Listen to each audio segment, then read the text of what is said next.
Hello everyone, welcome to our YouTube channel JK latest info. तो यहाँ पर आज हम फिर से कल्चर ऑफ जम्मू कश्मीर पढ़ने जा रहे हैं, जिसका पार्ट 1 हमने कंप्लीट कर लिया था। पार्ट 1 में हमने जो फेमस डांसेस है जम्मू कश्मीर के वो सभी हमने डिस्कस किए थे। आज हम पार्ट 2 की बात कर रहे हैं। यहाँ पर इस वीडियो के साथ आपका जो कल्चर ऑफ जम्मू कश्मीर वाला टॉपिक है वो ख़त्म हो जाएगा। हम प्रिपरेशन कर रहे थे जेके एसएसबी की, और जेके एसएसबी में कई सारे सेक्शंस हमने कवर भी कर लिए थे। जनरल अवेयरनेस का ये टॉपिक रहता है, आप सभी को पता होगा जो प्रिपरेशन कर रहे हैं। अब देखा जाए तो कल्चर जम्मू कश्मीर का हम पढ़ रहे हैं 2 वीडियोज़ में ख़त्म, ऐसा तो पॉसिबल है नहीं। तो मैं ये कैसे 2 वीडियोज़ में ख़त्म कर रहा हूँ, जैसे एक वीडियो मेरे डांस फॉर्म था जो कि बहुत इंपॉर्टेंट था, उसके लिए सेपरेट वीडियो बनी है, और आज जो वीडियो बनी है ना इसमें कई सारी चीज़ों को मैंने कंबाइन किया हुआ है, कंपाइल किया हुआ है। वो क्यों और कैसे मैंने कर दिया सब कुछ। जेके एसएसबी के जो प्रीवियस ईयर पेपर थे ना, सिर्फ क्लास 4 की नहीं बात कर रहा, जो भी जैसे जूनियर असिस्टेंट का एग्जाम होता है या बाकी एग्जाम होते हैं, जेके पीएससी के जो भी एग्जाम होते हैं जहाँ पर ये वाला सेक्शन रहता है, उन पेपर का मैंने एनालिसिस वगैरह किया था। वहाँ पे जो मुझे लगा कि हाँ ये चीज़ें इंपॉर्टेंट हैं, उस तरह का पैटर्न तैयार करने के लिए आपके लिए आज मैं सेकंड पार्ट लाया हूँ। और आपको बताना चाहूँगा, बिल्कुल टेंशन मत लेना, अभी हमारे पास बहुत टाइम है। जब भी आपके एग्ज़ाम की डेट अनाउंस होगी कि हाँ ये एग्ज़ाम आपकी इतनी तारीख से होने जा रहा है, या फिर जब भी पंचायत के एग्ज़ाम की डेट अनाउंस हो जाती है, उसके बाद हमारे पास जब पंचायत अकाउंट असिस्टेंट की डेट अनाउंस होगी ना, उसके बाद हमारे पास कम से कम 15 से 20 दिन का टाइम हमारे पास कम से कम रहेगा। जिस दिन डेट अनाउंस होगी उसके बाद की बात करो, क्योंकि जिस दिन डेट अनाउंस होगी उसके तो 8-10 दिन के बाद तो पंचायत का पेपर होगा ना, तो मान के चलो हमारे पास 15 से 20 दिन का टाइम रहेगा। और जैसे ही पंचायत अकाउंट असिस्टेंट की एग्जाम डेट अनाउंस होती है, मैं डेली के लिए आपके 50 क्वेश्चन लाया करूँगा, जो सिर्फ और सिर्फ जम्मू कश्मीर से रिलेटेड होंगे। चाहे उसमें जम्मू कश्मीर की हिस्ट्री होगी, चाहे जम्मू कश्मीर के करंट अफेयर्स होंगे, चाहे जम्मू कश्मीर की स्टैटिक जीके होगी, कुछ भी होगा वो हम डिस्कस किया करेंगे। करते करते कम से कम आपके 1000 क्वेश्चंस में तैयार करवा दूंगा, सिर्फ जो जम्मू कश्मीर से रिलेटेड होंगे। ठीक है, तो कुछ भी यहाँ पर रह जाता है ना तो वो सारा वहाँ पे कवर हो जाया करेगा, बिल्कुल भी टेंशन मत लेना आप। और आपको बताना चाहूँगा जो पार्ट 1 हमारा था उसके नोट्स आज आपको मिल जाएंगे उसी वीडियो के डिस्क्रिप्शन बॉक्स में, तो वहाँ पर जाके आप देख सकते हो नोट्स वगैरह। अगर रिवाइज वगैरह करना चाहते हो वहाँ पर जाके रिवाइज कर लेना। यहाँ पर हम आज की बात करें, और आज के जो नोट्स बनेंगे ना वो बनने में थोड़ा सा टाइम लगेगा, आपको थोड़ा वेट करना पड़ेगा। फिलहाल आपको जो भी स्क्रीन में दिख रहा है यहाँ से समझने की कोशिश करना, और मैं आपको समझाता रहूँगा साथ में। ठीक है, नोट्स में थोड़ा टाइम मिलेगा, जब भी होंगे मैं टेलीग्राम ग्रुप में शेयर कर दूँगा। वीडियो के डिस्क्रिप्शन बॉक्स में तो मिल ही जाएगा, तो बाकी मैं टेलीग्राम वगैरह में भी शेयर कर दूँगा, वहाँ पर जाकर भी आपको मिल जाएंगे। यहाँ पर हम बात करें, सबसे पहले रघुनाथ टेम्पल की बात कर लेते हैं। सबसे पहले जो भी इंपॉर्टेंट श्राइन्स है ना जम्मू कश्मीर की, वो हम डिस्कस करेंगे। सबसे पहले वो सब समझ लेना, ठीक है। जैसे पहले हम अगर यहाँ पे बात करते हैं रघुनाथ टेम्पल की बात करें, तो कंस्ट्रक्शन किसने स्टार्ट करवाई थी रघुनाथ टेम्पल की, तो महाराजा गुलाब सिंह ने स्टार्ट करवाई थी कंस्ट्रक्शन वगैरह, बट कंप्लीट किसने किया था, महाराजा रणबीर सिंह ने किया था। इसके जो अंदर की 3 साइड से ना, 3 साइड से वहाँ पे गोल्ड की शीट लगाई गई है। और कितनी हाइट है इस मंदिर की, 1148 फुट इसकी हाइट है। ठीक है, ये बेसिक से डेटा है, बट जनरली क्या पूछा जाता है कि रघुनाथ टेम्पल है कहाँ पर है, जम्मू में है, और किसने स्टार्ट कराई थी कंस्ट्रक्शन, किसने कंप्लीट की थी, बस इस तरह की चीज़ें पूछी जाती हैं। अगर हम बात करें बाहू फोर्ट टेम्पल की, तो ये किसने बनवाया था, तो बाहुलोचन ने बनवाया था। यहाँ पर इंपॉर्टेंट चीज़ पता है क्या है, जो कि एक बार एग्जाम में आया भी हुआ क्वेश्चन, क्योंकि अगर हम बात करते हैं बाहू फोर्ट मंदिर की, जैसे बाहुबली माता कहा जाता है, ऐसा क्वेश्चन भी आता है कि बाहुबली माता किस टेम्पल को कहा जाता है, तो बाहू फोर्ट टेम्पल को कहा जाता है। ठीक है, अब याद रखना क्वेश्चन क्या आया था एक बार एग्जाम में, कि जो बाहुबली माता की बात करो, बाहू फोर्ट टेम्पल की बात करो, वहाँ पर जो इमेज है या आइडल बोल लो, वो कहाँ से लाया गया था, उस वो जो मूर्ति आप कह सकते हो या पिंडी जो भी कह लो, वो कहाँ से लाया गया था, उस इमेज को कहाँ से लाया गया था। जो ब्लैक सा आपको दिखता है ना, स्क्रीन में भी दिख रहा होगा, ये चीज़ जो इमेज है या आइडल आप बोलो, ये कहाँ से लाया गया था, आपके एग्जाम में क्वेश्चन पूछा गया था, वो अयोध्या से लाया गया था। कौन लाया था अयोध्या से, बाहुलोचन की बात करें ना, आज से 3000 साल पहले यही वहाँ से लेकर आए थे। और कुछ देर तक यहाँ पे मंदिर वगैरह नहीं बना था, मंदिर बाद में बना था, पहले उस चीज़ को वहाँ पे रखा गया था, उसकी पूजा की जाती थी। ठीक है, और बाकी स्टोरी आपको पता ही है। बाहुबली माता टेम्पल की बात करें, वो बताने की यहाँ पे जरूरत नहीं है। इंपॉर्टेंट क्या है, बाहुलोचन ने बनाया था 3000 साल पहले, और ये आया कहाँ से थी, जो इमेज की बात करें वो अयोध्या से आई थी। माता वैष्णो देवी की बात करें, इसमें इंपॉर्टेंट क्या रह जाता है, श्री माता वैष्णो देवी टेम्पल की बात करें तो देखो बाहू, अगर हम बात करें जो कटरा बेस टेम्पल है, जो बेस कैंप है वहाँ पे, अगर हम कटरा की बात करें, है कहाँ पे है, कटरा में है, त्रिकुटा हिल्स है, इतना आपको पता है। बेस जो कैंप है कटरा वाला, वहाँ से कितने किलोमीटर की हाइट में है, और कितने किलोमीटर का डिस्टेंस वहाँ पे ट्रैवल करना पड़ेगा आपको, 13 किलोमीटर का डिस्टेंस ट्रैवल करना पड़ता है, और कितनी हाइट में है, 50 to 100 फीट की हाइट में। ठीक है, ये चीज़ें बेसिक से डाटा है ना, ये आपको याद करना है, बाद में एक्स्ट्रा कुछ आपको याद करने की जरूरत नहीं है। और ज़्यादा डिफिकल्ट बनेगा भी ना तो वो बनता भी नहीं है, बस बस ये पूछा जाता है कि ये वाला मंदिर कहाँ पर है, ये वाली चीज़ कहाँ पर है, ऐसे पूछा जाएगा। या कोई स्पेसिफिक पॉइंट होगा तो वो आपसे पूछा जाएगा। अगर आप रघुनाथ टेम्पल की बात करें, अभी तक यहाँ पे 2 टेररिस्ट अटैक भी हो चुके हैं, ठीक है। आगे हम बात करें तो बुड्ढा अमरनाथ की बात करें, ये कहाँ पर है। अब यहाँ पे कंफ्यूजन नहीं होना, आप सभी को तो पता ही होगा अमरनाथ के बारे में भी, बुड्ढा अमरनाथ के बारे में भी। ये है कहाँ पर है, पुंछ वाली साइड में है। तो यहाँ पर भी अभी तक कई सारे टेररिस्ट अटैक हो चुके हैं। आगे बात करें मंगला देवी की, तो मंगला देवी नौशहरा में है। सिर्फ आपको नाम वगैरह याद रखने, कहाँ पर है मंगला देवी नौशहरा में है। सुकराला माता की बात करें, ये बिलावर वाले साइड है। और सुकराला माता को कहा जाता है कि वैष्णो देवी की बड़ी बहन है सुकराला माता। अमरनाथ टेम्पल की बात करें, इसकी बात करें कितनी हाइट है, 3888 मीटर तक की हाइट है। और पहलगाम में है। डिस्ट्रिक्ट कौन सी है, अनंतनाग डिस्ट्रिक्ट है, ठीक है। बेसिक से डाटा है, ये सब भी आप मैक्सिमम स्टूडेंट्स को आपको इसके बारे में पता ही होगा। आपको बस मैं रिवाइज करवा रहा हूँ, एक तरह से आप ऐसे समझ के चलना। अमरनाथ टेम्पल कौन से डिस्ट्रिक्ट में है, अनंतनाग डिस्ट्रिक्ट में है। यहाँ पे पहले किसने सबसे पहले बार किसने डिस्कवर किया था, भृगु मुनि ने डिस्कवर किया था। पहला अटैक कब हुआ था, यहाँ पे 1993 में अटैक हुआ था। इतना क्लियर हो गया। बस इतनी चीज़ याद रखना, किसको डेडिकेटेड है, वो शिवलिंग वगैरह है ना वहाँ पर। बस इतनी सी चीज़ें यहाँ पर, और कुछ भी इंपॉर्टेंट नहीं है। बस आपको ये बेसिक याद रखना है कहाँ पर है, और जो भी इंपॉर्टेंट चीज़ें से रिलेटेड वो मैं आपसे डिस्कस कर रहा हूँ। सन टेम्पल की बात करें, हमने हिस्ट्री में पढ़ा था ना, सन टेम्पल मार्तंड में जो सूर्य लॉर्ड को डेडिकेटेड आप ऐसा कह सकते हो। किसने बनवाया था, ललितादित्य ने बनवाया था। और है कहाँ पर है, अनंतनाग डिस्ट्रिक्ट में है, ठीक है। शंकराचार्य टेम्पल की बात करें तो जो भी जाते हैं श्रीनगर वगैरह, या जो भी अमरनाथ वगैरह के टाइम पे जाते हैं, उनको ज़रूर पता होगा इस मंदिर के बारे में। कश्मीर के लोगों को तो पता ही होगा, जम्मू के भी जो जाते होंगे वहाँ पे उनको पता होगा। शंकराचार्य टेम्पल की बात करते हैं, डल लेक के पास ही जो पहाड़ से ऊपर की तरफ जाओ तो वहाँ पर आता है ये वाला मंदिर। बस यहाँ पर इंपॉर्टेंट क्या है, इसका एक और नाम क्या है कहाँ पे, श्रीनगर में। एक और नाम क्या है, ज्योतिश्वरा टेम्पल, इसका एक और नाम है। और कितनी हाइट में है, जो बेस फ्लोर है ना श्रीनगर का, वहाँ से कितनी हाइट में है, 1000 फीट की हाइट में है। ये डेटा आपको याद रखना है बस, ठीक है। आप एक काम कर सकते हो ना, जैसे मैंने सिंपल सब कुछ लिखा हुआ है ना, नाम पे कि 2-3 पॉइंट इंपॉर्टेंट लिख दिए, वैसे सेम टू सेम आप भी नोट्स बना सकते हो। आप भी एक पर्टिकुलर टेम्पल या श्राइन का नाम लिख के उसके आगे जो भी इंपॉर्टेंट पॉइंट्स हैं अपनी लैंग्वेज में, जो लैंग्वेज आपको आती है, ईजी लगती है, उस लैंग्वेज में लिख लो, ताकि कभी भी रिविजन करनी हो तो आराम से रिवाइज कर लो। वो काम भी आप कर सकते हो। हजरत बल श्राइन दरगाह शरीफ की बात करें तो यहाँ पर देखो, ये बना कहाँ से वर्ड, हजरत बल की बात करें ना, हजरत का मतलब होता है रिस्पेक्टेड। हजरत एक फारसी वर्ड है जिसका मतलब होता है रिस्पेक्टेड, और बल एक कश्मीरी वर्ड है, इसका मतलब है प्लेस। तो हजरत बल का मतलब क्या हुआ, इसका मतलब वो रिस्पेक्टेड प्लेस, ठीक है। तो इसकी बात करें, ये प्रॉफिट मोहम्मद से रिलेटेड है। और है कहाँ पर, ये भी श्रीनगर वाले साइड ही है। वैसे तो आपको वहाँ पे लेक से भी दिख ही जाता है सामने, अगर आपको पता होगा उसके बारे में, तो वहाँ से लेक से दिख ही जाता है। बट अगर आप जाना चाहोगे ना, तो मैं जब गया था तो अप्रॉक्सीमेटली 25 से 30 मिनट का टाइम वहाँ पे पहुँचने में लग ही जाता है। बहुत खतरनाक जगह, बहुत प्यारी जगह वो बोली।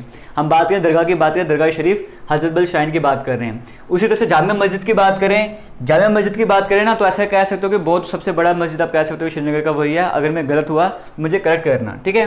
तो किसने बनाया था, सिकंदर ने बनाया था। बट बाद में रिनोवेशन किसने करवाई थी, ज़ैनुल अब्दीन ने करवाई थी। और उसको तो औरंगजेब ने भी करवाया था, थोड़ा और बड़ा करवाया था, दोबारा से रिनोवेशन करवाई थी। क्यों, कई सारे रीज़न थे। 3 बार तो यहाँ पे आग लग चुकी थी ना, तो वो भी रीज़न थे कई सारे। आगे बात करें चरार शरीफ की बात करें, ये तहसील का नाम है चरार शरीफ है, तो वहाँ पर ये वाला मंदिर है। तो किसके ऑनर में चरार शरीफ की बात करें, किसके ऑनर में, ये एक ऋषि थे नूर उद्दीन, उनके ऑनर में ये था। चरार शरीफ की हम बात करते हैं। हजरत बल श्राइन का समझ आ गया, जामिया मस्जिद का समझ आ गया, चरार शरीफ का समझ आ गया। रणबीरेश्वर टेम्पल जो है वो महाराजा रणबीर सिंह ने बनाया था, है कहाँ पर है, जम्मू में है। बस इतना सा डेटा याद रखना है। बाकी जैसे अगर हम बात करें सुध महादेव कहाँ पे, वो उधमपुर वाले साइड में है। इस तरह से हैं तो कई सारी चीज़ें जो हम डिस्कस कर सकते हैं, बट हमें वो चीज़ें डिस्कस करनी जो आपके लिए इंपॉर्टेंट है, ठीक है। ये कई सारी चीज़ें थी जो आपके लिए मोस्ट इंपॉर्टेंट थी, वो मैंने आपसे डिस्कस की हैं। ये तो हो गया ना इंपॉर्टेंट श्राइन्स जो हमने डिस्कस किए थे। कल्चर में हमने अभी तक क्या पढ़ा, पहली वीडियो में हमने डांस फॉर्म के बारे में पढ़ा। अभी हमने देखा इंपॉर्टेंट श्राइन्स जो थे वो उनके बारे में हमने देखा। अब हम देखते हैं जो इंपॉर्टेंट फेस्टिवल्स हैं जम्मू कश्मीर के, वो एक बार देख लेते हैं। जैसे पहले बात करते हैं जिड़ी मेला की बात कर लेते हैं। ये होता कहाँ पर है, बेसिकली जम्मू रीजन में होता है। ये जिड़ी एक जगह का नाम है, वहाँ पर होता है। तो अक्टूबर नवंबर के मंथ में होता है। जिड़ी जो है जम्मू से 14 किलोमीटर के डिस्टेंस में है। बाबा जीतो के लिए ये मनाया जाता है, ठीक है। किसान थे, आपको स्टोरी के बारे में पता होगा, तो बाबा जीतो के ऑनर में ऐसा कह सकते हो मनाया जाता है जिड़ी मेला की हम बात कर रहे हैं। फिर तिहाड़ की बात करें, ये कब होता है, ये मार्च या अप्रैल के मंथ में होता है। लोकेशन क्या है, भद्रवाह किश्तवाड़ में ये सेलिब्रेट किया जाता है, आप ऐसे कह सकते हो। और इसके बाद ना वर्षी पूजा की जाती है, नागाज के सरपंच आप कह सकते हो ना, उनकी पूजा वगैरह यहाँ पे की जाती है। परमंडल मेला की बात करें, ये परमंडल जम्मू से 39 किलोमीटर के डिस्टेंस पर आता है। महाशिवरात्रि वाले दिन ये मतलब होता है, महाशिवरात्रि वाले दिन इसको सेलिब्रेट किया जाता है। महाशिवरात्रि मतलब आप समझते हो ना, जब वो गॉड शिवा की बात करें या गॉडेस पार्वती की बात शादी हुई थी जिस दिन, उस दिन सेलिब्रेट किया जाता है। परमंडल मेला की बात करें हम, उसकी बात कर रहे हैं। खीर भवान देखो, आपको भी पता है, मुझे भी पता है कि कई सारे ऐसे श्राइन्स और भी जम्मू कश्मीर में, हर जगह जगह कोई ना कोई श्राइन आपको देखने को मिलेगा। हम सबके बारे में नहीं पढ़ सकते ना। वैसे फेस्टिवल्स की बात करें, बहुत बड़ी लिस्ट आती है फेस्टिवल्स की भी, हम वो सभी भी नहीं डिस्कस कर सकते। जो मोस्ट इंपॉर्टेंट है वो हम डिस्कस करेंगे। और ये ऐसे है ना, जो आपके स्टेट लेवल के एग्जाम में नहीं, जो सेंट्रल लेवल के एग्जाम होते हैं ना, वहाँ पर भी आपको एग्जाम के क्वेश्चन आते हैं। जैसे अगर बात करोगे तो ये जामिया मस्जिद कहाँ पर है, जामिया मस्जिद तो कई सारी, वैसे आपसे पूछा जाएगा पर्टिकुलर। मैं बात बताऊँ, जैसे माता वैष्णो देवी का पूछा था, कौन सी हिल्स वहाँ पर, कौन सी हिल्स में, या फिर कोई फेस्टिवल का नाम ले लेगा। जिडी मेला बड़ी बार, अगर आप सेंट्रल एग्जाम देखोगे ना, बड़ी बार पूछा गया कि जिडी मेला कहाँ का मेला है, कहाँ पे सेलिब्रेट किया जाता है। इस तरह से क्वेश्चन जो है ना आपके सेंट्रल लेवल पे भी आ जाते हैं। तो जो मोस्ट इंपॉर्टेंट है आपको वही पढ़ने होते हैं। बाकी अपनी इन्फॉर्मेशन के लिए, अपने नॉलेज को इन्हांस करने के लिए आप और भी बड़ा कुछ पढ़ सकते हो। स्टडी मटेरियल तो सबके पास रहता ही है। आगे हम बात कर लेते हैं, कई सारी बुक्स भी आपको प्रोवाइड कर दी गई हैं। आपको टेलीग्राम, अगर आपने चैनल ज्वाइन किया तो आप वहाँ पर आपको कई सारी बुक्स भी मिलेंगे जैसे आप प्रिपरेशन कर सकते हो। परमंडल मेला भी हो गया। खीर भवानी की बात करें, खीर भवानी कहाँ पर है, ये भी श्रीनगर वाली साइड है। श्रीनगर से 27 किलोमीटर के डिस्टेंस पे पड़ता है। ये भी एक टेम्पल है, तो वहाँ पर भी खीर भवानी फेस्टिवल जो है वो मनाया जाता है, जून के मंथ में रहता है। बैसाखी की बात करें, जनरली जो नॉर्मल डेट इसकी रहती है तकरीबन, मतलब फिक्स नहीं है, लेकिन तकरीबन मैक्सिमम टाइम 13 अप्रैल ही बैसाखी की डेट रहती है। ये आप अगर हिंदू के हिसाब से बात करें तो नए साल के स्टार्टिंग होती है यहाँ पर। और अगर सिख के हिसाब से बात हो, 10th गुरु की बात करें जो थे, वो आपने बताया 10th गुरु कौन थे, तो वो खालसा से रिलेटेड है। तो इसलिए मतलब हिंदुओं के लिए भी ये इंपॉर्टेंट है और सिखों के लिए भी ये इंपॉर्टेंट है। आगे बात करते हैं लोहड़ी की, तो जम्मू रीजन में मनाया जाता है इसको, लोहड़ी फेस्टिवल को आपको पता ही होगा। ईद उल फितर की बात करें, अक्टूबर से नवंबर का मंथ रहता है, एंडिंग होती है, जो फास्टिंग मंथ है ना रमज़ान का, उसकी जब एंडिंग हो रही थी, अब उसकी बात कर रहे हैं, आप सभी को पता है उसके बारे में। ईद उल जुहा की बात करें, जुलाई के मंथ पे रहता है, प्रॉफिट अब्राहम से रिलेटेड है। बाहु मेला की बात करें, एक साल में 2 बार होता है। बाहु फोर्ट की हमने बात की थी ना, वहाँ पर रहता है। एक तो मार्च या अप्रैल के मंथ में होता है, एक सितंबर या अक्टूबर के मंथ में होता है। ठीक है, ये थे कुछ इंपॉर्टेंट फेस्टिवल्स जो कि जम्मू कश्मीर के थे, जो भी इंपॉर्टेंट थे वो मैंने आपसे डिस्कस किए। ठीक है, आगे चलते लैंग्वेजेस की बात करें। यहाँ पे तो आप सभी को पता ही लैंग्वेजेस के बारे में। देखो पहले पता क्या होता था, जो पहले सिलेबस रहता था ना, आज से 1 साल पहले के सिलेबस की बात करें, वहाँ पर जब आपको टेम्पल्स के बारे में पढ़ना है, श्राइन्स के बारे में पढ़ना ना, तो वहाँ पे गौतम बुद्ध का भी कई सारे, क्योंकि हम लेह लद्दाख की बात करते थे ना, तो लेह लद्दाख के भी यहाँ पे 2-3 चीज़ें ऐड हो जाएंगी। लेह लद्दाख के फेस्टिवल यहाँ पे 3-4 ऐड हो जाएंगे जो कि बहुत इंपॉर्टेंट रहते थे, तो वो चीज़ें यहाँ से निकल गई हैं, समझ गए हो। तो इसलिए आपका सिलेबस थोड़ा कम भी बन जाता है। लैंग्वेजेस की बात करें, सारी लैंग्वेजेस आपको नाउन होंगी। लेह लद्दाख की 3-4 लैंग्वेजेस ऐसी हैं जो पहली बार सुनने को मिलती है, तो लगता है कि हाँ ये नई चीज़ें सीखने वाली, तो वो सारी चीज़ें हमने हटा दी लेह लद्दाख वाली यहाँ से, तो थोड़ा सिलेबस आपका ईजी भी बन गया यहाँ से। लैंग्वेजेस की बात करें, कश्मीरी आप सभी को पता ही है, उर्दू, हिंदी, पहाड़ी, गोजरी जो है गुजर बकरवाल लोगों की लैंग्वेज है, भद्रवाही भद्रवाह वालों की, किश्तवाड़ी किश्तवाड़ वालों की, पंजाबी तो आपको पता है जम्मू रीजन में कुछ हैं सिख वगैरह पंजाबी लैंग्वेज, तो पश्तो भी थोड़ी कश्मीरी में बोली जाती है वहाँ पे। तो सारी लैंग्वेजेस जम्मू कश्मीर की हैं, हालांकि कई सारी और भी हैं। आपको पता ना कि हर 30-40-50 किलोमीटर कोई ना कोई नई लैंग्वेज वहाँ पे आ जाती है, बन के निकलती है, बट जो मोस्ट इंपॉर्टेंट है वो मैंने आपसे डिस्कस की यहाँ पर। अब हम पर्टिकुलर वहाँ पे इनहैबिटेंट्स की बात कर लेते हैं या लोगों की बात कर लेते हैं, उनका थोड़ा कल्चर समझ लेते हैं। ये तो आपको समझ आएगा सारी चीज़ें, ये सारी चीज़ें कल्चर में ही आती हैं। अब जैसे हम बात करेंगे यहाँ पे कश्मीरियों की बात करेंगे, तो देखो कश्मीर का अगर आप लोगों की पहचान करनी है, वैसे तो ये है ना कि देखो यहाँ पे कुछ चीज़ें ऐसी हैं जो आज के टाइम पे नहीं होता, बट हाँ हम मान के चलते कि ट्रेडिशन है, उसके हिसाब से हम पढ़ रहे हैं। ठीक है, कश्मीरी की बात करें, कश्मीर जो ज़्यादा क्या पसंद करते हैं, चावल खाना पसंद करते हैं, राइस पसंद करते हैं। सब्जियों में बात करें तो कड़म साग जो अच्छा पसंद करते हैं खाने में। वाजवान आपको पता होगा, शादी वगैरह डिशेज़ वगैरह होती है, 7 से लेकर 36 तरह की वहाँ पर डिशेज़ वगैरह आती है, वो बनती हैं। कहवा ग्रीन टी की बात करें, उसको पसंद करते हैं। जो उनका फेमस ड्रेस है या कॉमन ड्रेस है वो फरन रहता है। आपको स्क्रीन में इमेजेस भी शायद से दिख रही होंगे, अगर मैं बाद में ऐड करूँगा। ये कश्मीरी लोगों से रिलेटेड कुछ इंपॉर्टेंट चीज़ें थी जो हमने डिस्कस की हैं। डोगरास की बात करें, जम्मू रीजन के रहने वाले, राइस व्हीट पल्सेस, आपको इतना तो पता ही है ना, कोई बाहर से आएगा तो जम्मू कश्मीर की बात करें, बाहर से कोई भी आएगा यहाँ पे उसको राजमा चावल देखने को मिलेगा ही मिलेगा। बट जब हम बाहर जाते हैं ना तो राजमा चावल थोड़े कम ही देखने को मिलते हैं। हमारे जम्मू कश्मीर में फेमस है राजमा चावल, तो इसे यहाँ पे हर जगह आपको देखने को मिलेगा, हर एक होटल हर एक ढाबे में राजमा चावल ज़रूर मिलेगा। लेकिन बाहर जाओगे ऐसा नहीं होता है, तो मतलब वहाँ पे किसी किसी जगह में होता है, मोस्टली हर जगह में कॉमन नहीं रहता राजमा चावल वहाँ पे। ठीक है, और कुछ लोगों को तो पसंद भी नहीं होते राजमा चावल। तो यहाँ पर हम बात करें डोगरास की बात करें तो राइस व्हीट पल्सेस ये बेसिक इनका फूड वगैरह रहता है। तो जो अगर मैन की कैटेगरी की बात करें तो पहनते हैं लूज़ पैजामा, जो अगर हम बात करें वो पहनते हैं, तो ऊपर शर्ट्स होती है, फ्लोइंग शर्ट होती है और टर्बन वगैरह लगाई जाती है वहाँ पर। जो जनरल अगर हम बात करें, अगर कोई इस ड्रेस में होगा ना तो आप बोलोगे हाँ ये डोगरा है, समझ गए? वो चीज़ हम बता रहे हैं, वो कल्चर हम बताने की कोशिश कर रहे हैं। ऐसा तो मतलब इसका मतलब तो ये नहीं है कि हर कश्मीरी फरनी पहन के घूमेगा या हर डोगरा जो है उसने पजामा पहना होगा, ऐसा तो नहीं होता ना। ये एक ट्रेडिशन की बात करें, कल्चर की बात करें, अगर कोई उस ड्रेसअप में है आप समझ जाओगे हाँ ये कश्मीरी है, हाँ ये डोगरा है, ठीक है। हम बात करते हैं गुजर बकरवाल्स की, तो इनका क्या रहता है, ये जो है ना जनरली शीप्स गोट्स वगैरह ये पालते हैं, तो बाकी मिल्क मैन रहते हैं, दूध वगैरह आपको काम इनको पता ही है।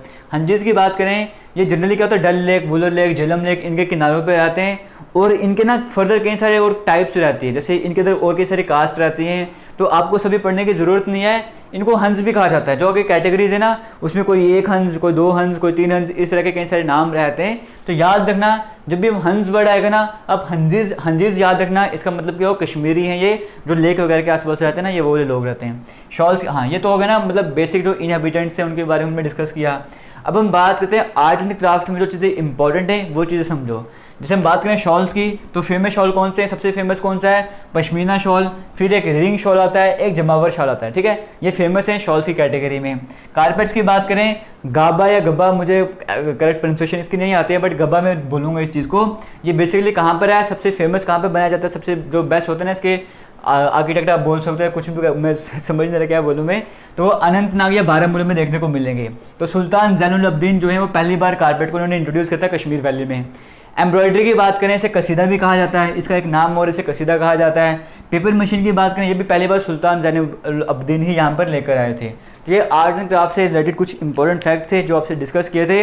हालांकि आपको मैं बताना चाहूँगा, ये जो आर्ट एंड क्राफ्ट वाला टॉपिक है ना, ये अपने आप में इतना बड़ा टॉपिक है, इतना बड़ा टॉपिक है। अगर आप जम्मू कश्मीर के आर्ट एंड कल्चर को पढ़ना चाहते हो, सिर्फ आर्ट एंड क्राफ्ट को पढ़ना चाहते हो ना, तो सिर्फ इस पर 2 से 3 वीडियोस चाहिए, सिर्फ इस पर 2 से 3 वीडियोस चाहिए। इवन सिर्फ शॉल्स को पढ़ना चाहते हो ना डीप में, तो एक वीडियो कम से कम लगती है 20 से 25 मिनट की, जिसमें शॉल वाला टॉपिक कवर होता है, बट हम वो काम नहीं कर रहे हैं, ठीक है। इवन आपको बताना चाहूँगा शॉल से रिलेटेड फैक्ट वगैरह कि स्टार्टिंग जब ब्रिटिश यहाँ पर आए थे ना, तो बाकी इंडिया के जो बाकी प्रोविंसेस में लोग रहते थे, उन्होंने बड़ी कोशिश की थी कि जैसे हमने पश्मीना शॉल है ना, इस तरह की चीज़ हम भी बना सकें, उस तरह से सेम टू सेम पैटर्न में हम भी बना सकें, लेकिन किसी से नहीं हुआ था। ब्रिटिशर्स ने अपने वहाँ पे जाके भी ट्राई किया था, यहाँ पे रह के भी ट्राई किया, नहीं बन पाया, क्योंकि भाई चीज़ जो जहाँ की है, जो यहाँ के लोग बना सकते हैं, वह भी बना पाएंगे सही से। तो कुछ फैक्ट्स थे, जो भी इंपॉर्टेंट डिटेल्स थी वो हमने आपसे डिस्कस की हैं। इसके नोट्स आपको फिर से बताऊंगा, आज के दिन नहीं मिलेंगे, जब भी मिलने होंगे वीडियो के डिस्क्रिप्शन बॉक्स में मिल जाएंगे, बाकी टेलीग्राम में आपको बता दिया जाएगा। किसी भी तरह का डाउट रहेगा वीडियो के कमेंट सेक्शन में ज़रूर पूछना। हमारा जो चैनल है जेके लेटेस्ट इन्फो के नाम से, हमारा दूसरा यूट्यूब चैनल जो है वो अनस्टॉपेबल इंजीनियर्स है, अगर कोई जेईई की प्रिपरेशन करता है तो वो ज्वाइन कर सकते हैं, और मैकेनिकल कंटेंट वहाँ पे मिलता है, मैकेनिकल इंजीनियरिंग का, और कोई भी जॉब अपडेट्स वगैरह होंगे वो हम वहीं पे डिस्कस किया करेंगे। इतना क्लियर हो गया। जेके लेटेस्ट इन्फो हमारा टेलीग्राम भी है, जेके लेटेस्ट इन्फो हमारा इंस्टाग्राम भी है, ट्विटर भी है, आप चाहो तो ज्वाइन कर सकते हो। और हम ये टारगेट रख के चलते हैं 2000 लाइक का, मुझे उम्मीद है आप वीडियो को लाइक करोगे और टारगेट अचीव करवाने में हमारी हेल्प करोगे। जल्दी ही आपके हिस्ट्री के MCQ भी तैयार होने वाले हैं, जो सिर्फ और सिर्फ जम्मू कश्मीर की हिस्ट्री से रिलेटेड होंगे। अब हम स्टार्ट करेंगे इसके बाद जम्मू कश्मीर की हिस्ट्री, फिर हम स्टार्ट करेंगे जम्मू कश्मीर की हिस्ट्री, सॉरी हिस्ट्री तो हम कंप्लीट कर चुके हैं ना, जम्मू कश्मीर की ज्योग्राफी। जब जम्मू कश्मीर की ज्योग्राफी आपको समझ आ जाएगी ना, तो इंडियन ज्योग्राफी समझने में आपको डिफिकल्टी नहीं होगी, आप बड़े मज़े से कवर कर लोगे, ठीक है। थैंक यू, जय हिंद।